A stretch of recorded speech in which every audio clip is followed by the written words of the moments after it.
Hello students, welcome to history class. In class 11th, we will read the different type of history as compared to the history we have discussed in earlier classes like in 8th class, 9th class and 10th class.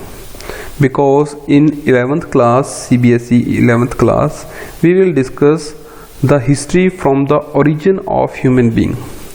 So all of you face many problems during reading these books.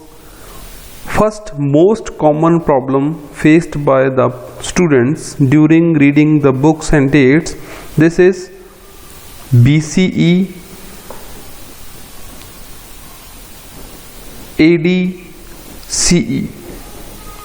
So what is the difference between BC and AD, BCE and CE? So let us start. All of you know that BC means before Christ, means जब Jesus Christ का जन्म हुआ उससे पहले, and AD, बहुत सारे लोग AD के बारे में ये कहते हैं कि after death of Jesus Christ, लेकिन ऐसा नहीं था. It was a Latin term Anno Domini, means during the era of our lord, means during the age of Jesus Christ. So what is the ideology of behind setting BCE and AD? Because the follower of Jesus Christ considered that Jesus Christ separated the history of human being. उन्होंने कहा, जो followers थे वो कहते थे कि जो एक दुनिया थी जो जीसस क्रिस्ट से पहले से जन्म से पहले थी, और एक वो दुनिया जो जीसस क्रिस्ट के जन्म के बाद की दुनिया थी.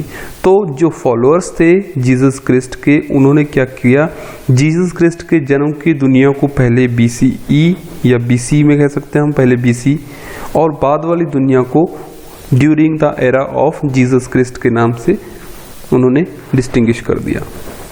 और उसके बाद जीरो से लेकर अब तक जो चलता आ रहा है वो AD चलता आ रहा है. जैसे ही हम जीसस क्रिस्ट के जन्म के पॉइंट पर पहुंचते हैं, टाइम पर पहुंचते हैं, before that point BCE, that was before the era of Christ, the before the time of Christ, before the birth of Christ. Now in which world we are living, that is AD, after the birth of Christ, that was a Christian era, or you can say the era of our Lord. तो means कि जब Jesus Christ का जन्म हुआ था उससे पहले की दुनिया को कहा गया कि वो एक अलग दुनिया थी जब जीसस क्रिस्ट नहीं थे. उसके बाद की दुनिया एक अलग दुनिया है जिसमें जीसस क्रिस्ट ने एनलाइटन किया, लोगों को एजुकेट किया. ये किन लोगों ने ऐसा किया? Who were follower of Jesus Christ. This system was started by a king. The king who made this process was known as, his name was Dionysius. He was the follower of Jesus Christ.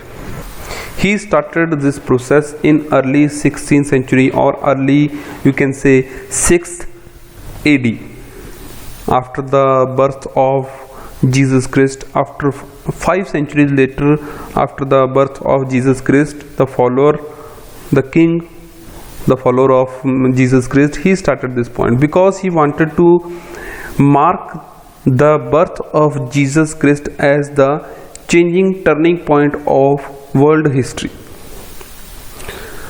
So students, you can understand what is the meaning of BC, before Christ, and AD means Anno Domini, means during the era of our Lord, यानी कि हमारे प्रभु के समय की बातें.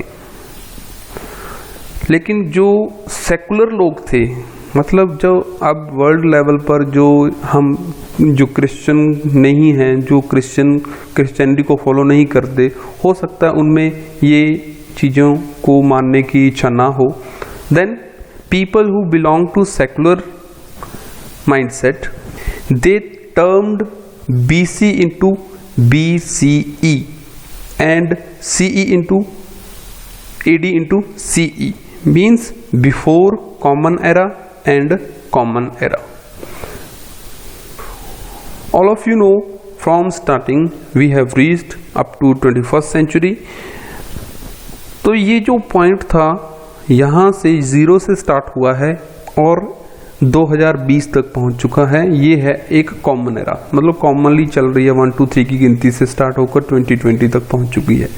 इससे पहले वाला जो था वो बिफोर कॉमन एरा, यानी कि 0 से पहले, 1 से पहले। 1 कहाँ से स्टार्ट हुआ? जीसस क्रिस्ट के जन्म के टाइम, उससे पहले उसको कहा गया बिफोर कॉमन एरा।